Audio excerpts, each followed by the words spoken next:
일단 전쟁터로 가봅니다. 오늘의 전쟁터. 추미애 대 한준호. 이렇게 갑니다. 왜 속삭이는 거예요? 요거 집중시키려고. 알겠습니다. 예. 정치권 이슈를 다루는 오늘의 전쟁터인데 여러분이 종군 기자의 마음으로 아하. 이진숙의 마음으로 그렇죠. 그렇게 망진숙의 마음으로. 빵진숙의 마음으로 해야 됩니다. 더불어민주당 경기도지사 본경선을 좀 심층 분석해 볼 텐데요. 가장 주목받는 두 후보이기 때문에 저희가 이렇게 묶었습니다. 물론 김동연 후보까지 3명으로 추려지긴 했지만 아무래도 이슈에 있어서는 이 두 분을 그렇죠. 따라오긴 좀 어려운 것 같아서 추미애, 한준호의 대결로 한번 잡아봤는데 첫 번째 구도를 이렇게 잡아봤습니다. 킹슬레이어 대 이재명 경호실장. 요렇게 나옵니다. 사실 요거 보고 저는 무슨 말인지 잘 못 알아들었어요. 킹슬레이어가 뭔지 아세요? 킹슬레? 왕을 킹슬레이어. 잡은 사람. 어. 킹슬레이어. 이게 왕자의 게임이라는 드라마에서 아마 나온 얘기일 건데 그래서 왕이 찬탈자인가요? 어쨌든 그래서 왕을 늘 이제 암살하고 그런 분이다. 전 그래서 이거 보면서 사실 추미애 대표 같은 경우에는 2004년 3월에 노무현 전 대통령 탄핵안에 아하. 찬성표를 던졌었고 근데 이건 삼보일배로 정말 뼈저린 후회와 반성을 또 보여줬잖아요. 그렇죠. 거듭해서 보여줬기 때문에 그래서 또 다시 복귀를 할 수 있었던 것이고 그런가요? 저는 그랬는데 여기에는 근데 킹슬레어라는 구도가 잡혀가지고 이거는 이렇게 노무현에게 뉴 노무현이 있었다면 이런 시각을 담은 이석현의 의지가 담긴 주제가 아닌가 싶었거든요. 전혀 작가의 의도와 저는 그래요? 무관한데요. 이게 내통한 거 아마 아니에요, 둘이? 또 박근혜 대통령 탄핵안도 네네. 아마 그 당시 대표이지 않으셨나요? 그랬나? 맞아요. 그래서 여러 개 당대표. 그러니까 노무현 이거 전 대통령 때문만 이게 된 게 아니야. 그리고 왜 알고 있잖아, 그러니까. 다 알고 있으니까 그쵸, 내통했네, 그쵸. 작가. 내통 안 했으니까 유명한 말이야. 많이 이거. 내통했네. 유명한 말이야. 그랬구나. 아니야. 오해하지 마십시오. 근데 탄핵하고 예. 인연이 많으신 건 맞죠? 그렇죠, 추미애 그렇죠. 의원이. 그리고 이게 추미애 대표 같은 경우 후보 같은 경우에는 그렇고 한준호 의원 같은 경우에는 그 이재명 경호실장이라는 표현을 쓰게 된 이유가 지난 12.3 그 내란 당시에 국회로 달려가서 이재명 대표를 곁에서 직접 호위했다.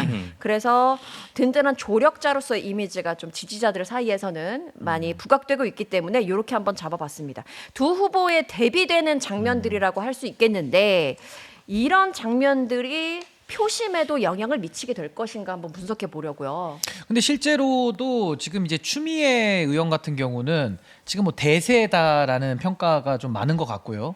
또 한준호 의원 같은 경우는 추세를 봐야 된다. 그래서 지금 대세냐 추세냐의 싸움인데 참 잘해. 요즘 그 추세도 무시 못하거든요. 한준호 후보가 지금 굉장히 흐름이 좋은 것은요. 사실상 어떻게 보면 현직이라고 하는 김동연 지사가 네. 좀 지금 안 보일 정도로 추미애 대 한준호 이런 구도가 만들어진 것은 사실 한준호 의원 후보에게는 상당히 좋은 거다라는 네. 말씀을 먼저 드리고요. 무엇보다 지금 최근에 그 토론회를 좀 보니까 추미애 후보는 여유가 너무 많더라라는 평가. 긍정적인 평가네요. 근데 그게 이제 긍정적인 것보다는 여유가 너무 많다 보니까 준비가 좀 부족하다라는 그런 평가가 좀 객관적으로 나오고 있는 것 같고 한준호 후보 같은 경우는 상당히 뭐 경력 면에서는 조금 부실해 보일 수는 있는데 너무 준비가 잘 돼 있다. 그렇죠. 실질적으로 실질적으로 봤을 때. 경기 도민으로 또 오래 생활을 했기 때문에 정말 피부에 아주 그냥 살에 와닿는 내용들로 또 전달력도 너무 좋으시잖아요. 아나운서 출신인데. 그러니까요. 그래서 그런 것들이 좀 융합이 돼가지고 이거 지금 경기도지사 선거는 그냥 냉정하게 네. 딱 3파전인 것 같아요. 지금 누가 이거는 뭐 우세하다, 열의에 있다라는 말을 하기가 어려울 정도로 상당히 지금 구도가 아주 치열하게 경쟁하고 있다. 좀 그래서 그렇게 조심스러운 봅니다. 부분도 있고요. 네. 그러니까 말씀하신 대로 지금 추미애 후보는 조금 뭐 하락세 아닌 하락세. 왜냐면 토론회를 좀 너무 못 하셨더라고요. 그래서 추미애 플러스 하락세? 추락세다.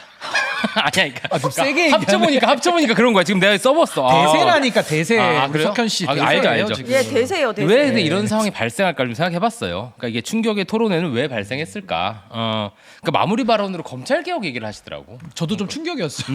그러니까 저는 최근에 그 국민의힘 대선 경선에서 홍준표 후보가 좀 겹쳐지더라고요. 그러니까 사실 홍준표 후보가 그 전에는 되게 말 재밌게 하고 토론에서 그랬는데 가장 최근에 그 대선 경선에는 좀 그냥 약간 대충 하신다는 느낌? 좀 그런 게 있었어요. 네. 툭툭 그냥 던지시기만 하고. 그러니까 이거는 뭐냐면 보좌관 입장에서 보면 자료를 줘도 공부를 안 해오는 거예요. 이거 명백합니다. 그럼 보좌관들이 얼마나 답답할까? 그러니까 왜냐하면 경기도지사 선거 정도면 캠프가 구성되면 딱 정책 과제들이 나오고 책 한 권 만들 수 있어요.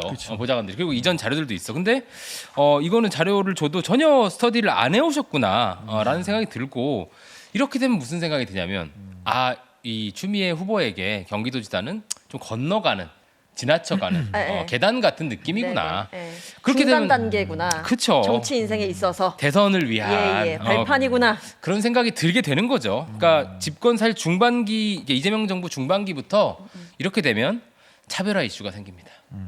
이재명 정부랑 이제 좀 다르게 하려고 차별화 이슈는 나오게 되고, 그러니까 이렇게 되면 유시민 작가님의 벤 다이어그램식으로 가면 갑자기 벤 다이어그램 ABC로 B가 될 가능성이 가장 높은 후보다. 아니 왜 그러냐면 내가 왜 이렇게 얘기하냐면 토론회 준비가 너무 안 돼 있었어. 그게 안타까워서 그런 거야. ABC 기준으로 그런 겁니다. 그렇죠. ABC 기준으로. 그걸 기준으로 본다면. 아니 유시민 작가님 입장에서 B 나쁜 사람 아니라면서요. 근데 나쁘게 얘기한 거 아닙니까? 그렇죠. 근데 언제든지 등 돌릴 수 있는 제명팔이 던지는 거 아니에요? 그렇게 얘기했었는데 그것보다는 예. 자신의 이익을 위해 차별화도 할 수 있는 그런 후보가 될 수도 있다. 아니 근데 저도 이제 B인규라는 비판을 많이 받았어요. 그냥 이유 없이 저한테 막 B인규 막 이렇게 하셔가지고 아니, 나는 N인규다. 나를 B라고 하지 말아라. 나는 내가 규정한다 이렇게 이야기를 했었는데 사실 그래, 넌 B인규 이럴 걸. 그치. N인규. 아니 N인규를 한 2, 3주 했는데 안 돼. 반응이 안 좋아. 뉴인규로 가시죠. 뉴인규 해. 그래요? 뉴인규로 거긴 안 가는데 돼요. 뉴잼스니까 뉴인규, 뉴묘성, 뉴석현인데 아니 근데 저는 계속 이 말씀 생기네. 꼭 드리고 싶은 게 사실 토론회에서 준비된 것도 이거 굉장히 중요한 게 후보들끼리 얘기하는 게 아니라 국민 앞에서 하는 겁니다. 도민들 앞에서 압류, 하는 압류. 거니까 네, 이 냉정한 평가 저는 추미애 후보님이 받아들이셔야 될 것 같고 좀 더 분발을 하셔야 될 것 같고 또 하나는 그 나이를 좀 우리가 놓고 본다면 물론 나이가 절대적인 건 아닙니다만 현실을 얘기할게요. 추미애 후보님이 58년생입니다. 올해 나이 68이에요. 그리고 한준호 후보는 74년생, 올해 나이 52입니다. 그렇다면 정치인으로 봤을 때 추미애 후보는 이번에 경기지사가 되잖아요. 다음 대선이 너무나도 절실해집니다. 왜냐하면 4년 뒤니까 그러네요. 72 되시잖아요. 그럼 거의 이제 마지막 대선으로 봐야 돼요. 그러면 경기도의 어떤 정치의 연속성이나 어떤 추진력을 놓고 봤을 때 추미애 후보님은 냉정하게 초선 외에 더 하기 어려워요. 그러면 경기도의 연속적인 발전 이런 면이 있을 때는 네. 한준호 후보가 지금 52이니까 이분은 2번, 3번 해도 60대 중반이 안 되거든요, 사실은. 현실적인 부분을 현실적으로. 말씀해 주시네요. 네, 그래서 저는 한준호 후보가 만약에 도지사가 된다고 한다면은 정말 경기도에서 좀 연속적인 발전과 지속 가능한 정책들을 통해 가지고 그 성과를 기반으로 또 한번 나중에 더 큰 정치에 도전해 볼 수 있는. 그러니까 어떻게 보면 민주당 입장에서는 경기도의 성과와 더불어서 미래의 잠재적 지도자를 좀 키워낼 수 있는 좀 그런 후보가 되지 않을까. 그래서 저는 사실 경기도민의 입장에서 좀 생각을 해본다면은 이런 도정의 연속성이나 추진력 차원에서도 이거 굉장히 좀 유의미한 이런 분석 틀 아닌가. 오. 또 그런 생각이 네. 들었습니다. 나이로 뭔가를 구분한다는 건 차별적인데 그 뜻은 아닌 걸로 제가 너무 이해가 되고. 네네. 근데 그런 기준으로 하면 유시민 작가님께서 예전에 65세 이상 그러니까 유시민 작가님의 기준으로 가면 조금 추미애 후보가 불리할 면도 있겠네요. 뭐 그런 생각 잠깐 해봤습니다. 나 보면서 얘기하죠. 왜 당당하게 얘기를 못해요? 그러니까 사실 한준호- 꼭 옆으로 이렇게 보면서 얘기한다. 한준호 후보님은 좀 이제 경기도민의 평균, 좀 페르소나와 유사한 면은 있죠. 소위 네, 이제 네, 경기도민들, 네. 경기맨이에요. 그렇죠. 경기맨. 중산층 이제 3, 4, 50대 그렇기 때문에 좀 유리한 점도 있을 거고 사실 뭐 중량감이나 인지도가 약하다는 얘기가 있었는데 최근에 또 김어준 매불쇼와의 일전을 또 펼치셨고 저는 이 얘기를 할 수밖에 없는 게 추미애 후보님이 의도적으로 ABC 논쟁에서 지금 침묵하셨어요. 진짜 추미애 의원의 생각을 모르겠네요. 그쵸. 이런 얘기 있으면 무조건 하실 가능성이 높은 분인데 그 상대인 그 한준호 후보가 그렇게 소위 이제 미쳐 날뛰고 있을 때 롤 표현입니다. 진짜 돌맞으면서. 그러니까 네, 돌맞으면서 그렇게 하드 캐리 하는 거죠. 그러니까 전면전을 하고 있을 때 한마디도 없으셨어요. 이건 좀 의도적인 침묵이고 이 당내에서 이런 뭐 문제가 발생했을 때는 어떤 의견이든 네. 얘기하셔야죠. 의도적인 침묵 의원들이 참 많았다. 그렇죠. 예. 추다르크가 맞나? 이런 생각이 들게 되고요. 결국 제가 뭐 오늘 드리고 싶은 말씀은 이게 선거라는 게 좀 구도고 어떤 의미를 갖냐가 중요한 것 같은데 예. 저는 이번 그 한준호 후보가 결선에 가냐 안 가냐가 뉴 이재명의 어떤 윤곽을 확인하는 의미는 있을 것 같아요. 맞아요. 표 어느 정도 가지고 있을까? 그래서 이게 뭐 적든 나쁘든 많든 그거를 뭐 우리가 평가절하거나 절상할 필요는 없는데 그런 정책 의미는 있을 것 같고. 맞아요. 의미가 있네. 그래서 뭐 이를테면 모두가 지금 친명을 호소하고 있지만 한준호 후보가 잼픽이라고 주장되고 있고 그거 과연 어느 정도일까 궁금하긴 합니다. 그리고 맞아요. 생각보다 많이 나왔으면 좋겠다는 생각을 하고요.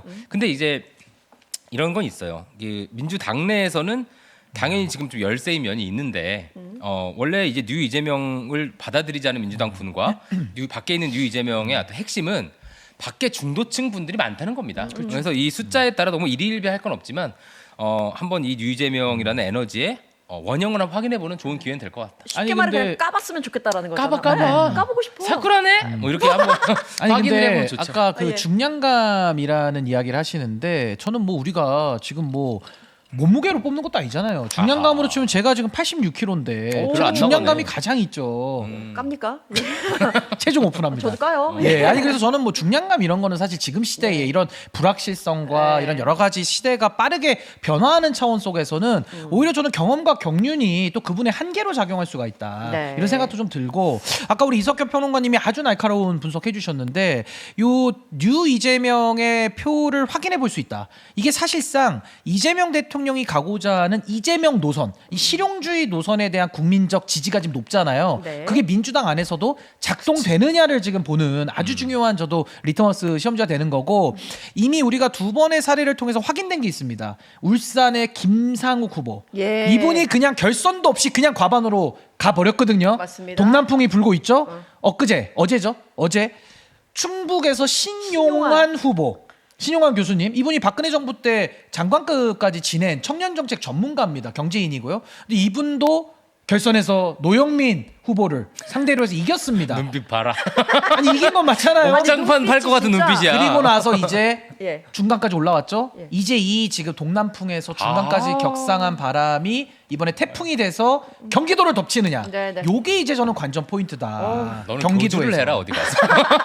너무 교주라뇨. 잘할 것 같다. 일단 뉴잼스부터 살리고. 아, 좋습니다. 고마워. 살려주십시오. 예. 아 저희가 아까 중량감 뭐 이런 얘기를 하다 보니까 두 번째 구도가 뭐 요렇게 정리를 해볼 수 있겠어요.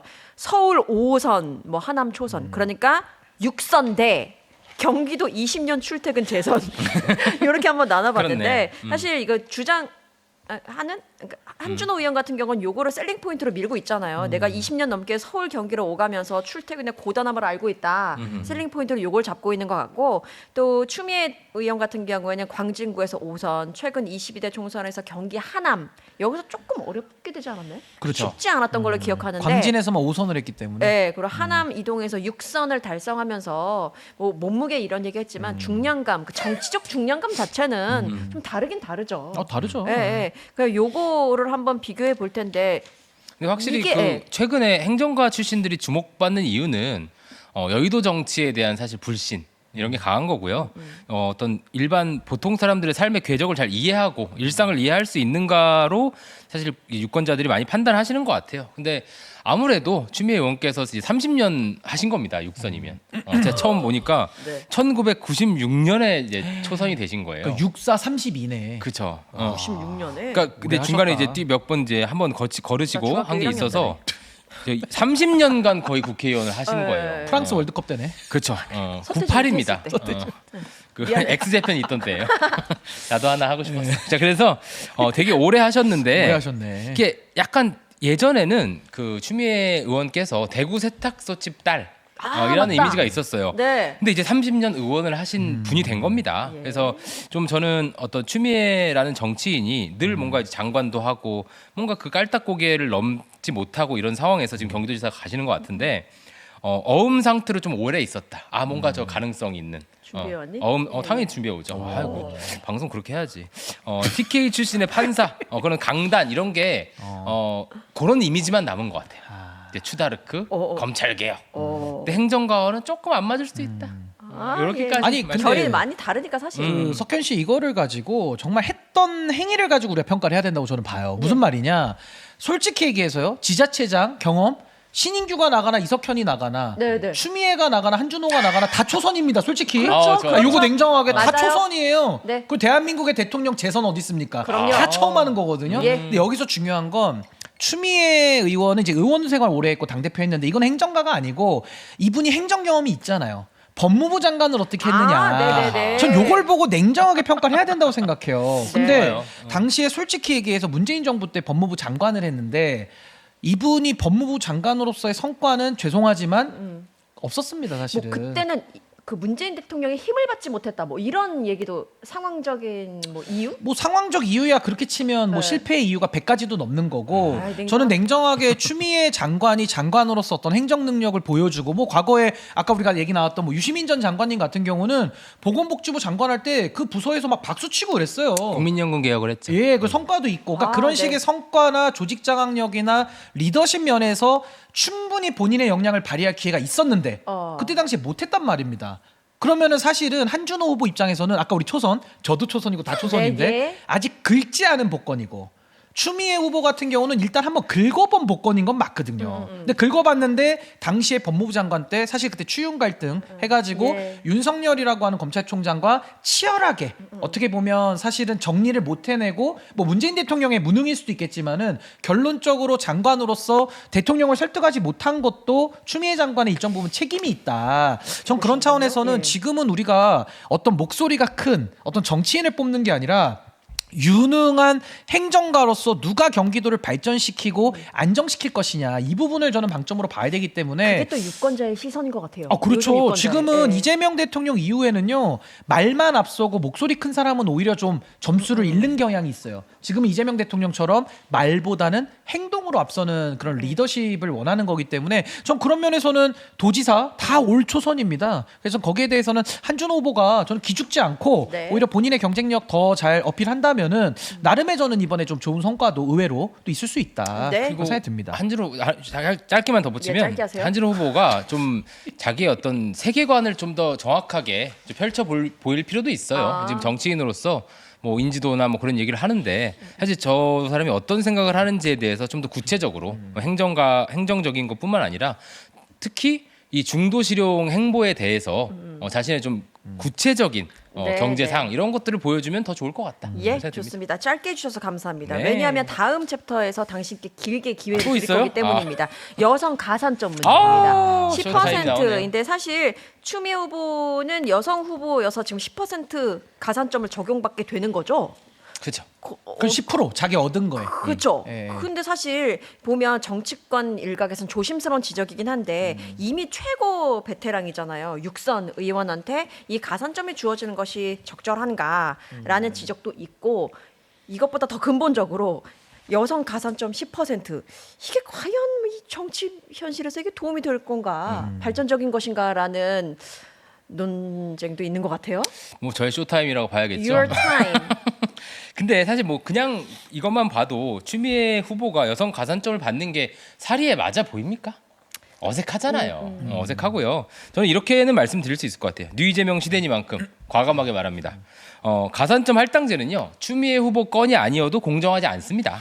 저는 이 얘기를 이제 새 뉴 이재명 시대는 해볼 수 있어야 한다고 생각하고요. 저도 그렇게 생각합니다. 그렇죠. 예. 그러니까 대의민주주의에서의 대표는 네. 유능한 사람이 하는 겁니다. 이게 예. 어떤 지역이나 그런 걸 대표하는, 아까 어떤 성별이나 정체성을 대표하는 게 아니라요.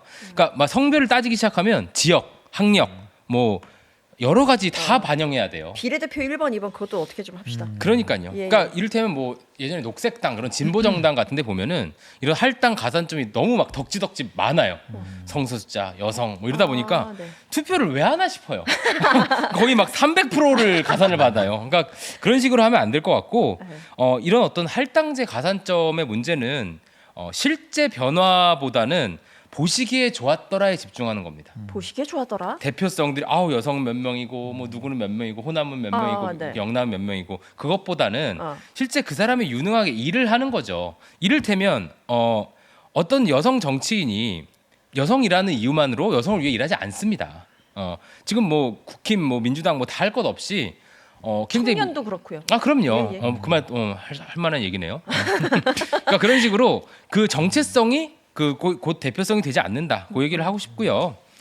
사실 이게 간단히 말씀드리면 어제 민주당 모 정치인을 우리가 지나가면서 만났는데 여성 신인에게는 그래도 줘야 되지 않냐 이런 얘기를 하더라고요. 아. 근데 남성 신인과 여성 신인 똑같습니다. 그러게요. 그 신인은 차이 다 힘들어. 줘야지. 신인은 다시 힘들어. 신인을 줄 수는 있죠. 네. 근데 이제 뭐 기반이 다르니까. 여성 신인은 그럼 여성 받고 신인 받고 이렇게 되는 경우가 많을 거예요. 아. 그래서 저는 오히려 그런 식의 특혜는 여성에 대한 모독입니다. 실력으로 증명하고 싶은 분들이 이런 특혜를 받고 내가 그 자리에 갔다는 얘기 듣고 싶지 않을 것 같습니다. 네, 네.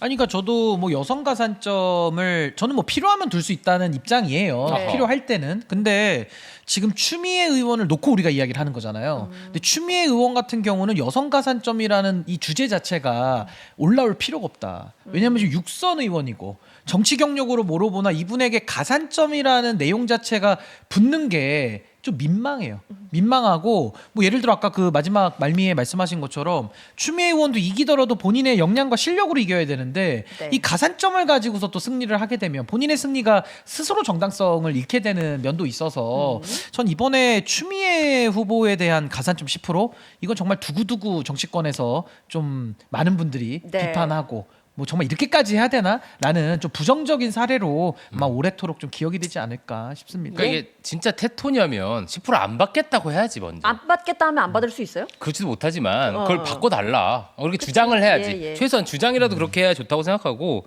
저는 이게 할당제나 가산점 얘기가 좀 엘리트 여성들의 좀 전유물이라고 생각합니다. 그래요? 이를테면 평범한 중하층 보통 여성들과는 무관해요. 이게 꼭 늘 이제 상위 1%의 경쟁에서 이런 가산점을 받거든요. 대표성을 가져가지고 이렇게 받는 것 같아요. 그렇죠, 그렇죠. 예. 그러니까 이런 식의 그 논의가 정말 보통 다수의 여성들과는 늘 무관하고, 그러니까 이게 왜 그러냐면, 그러니까 임원 여성 몇 프로 이런 걸 주장해요들.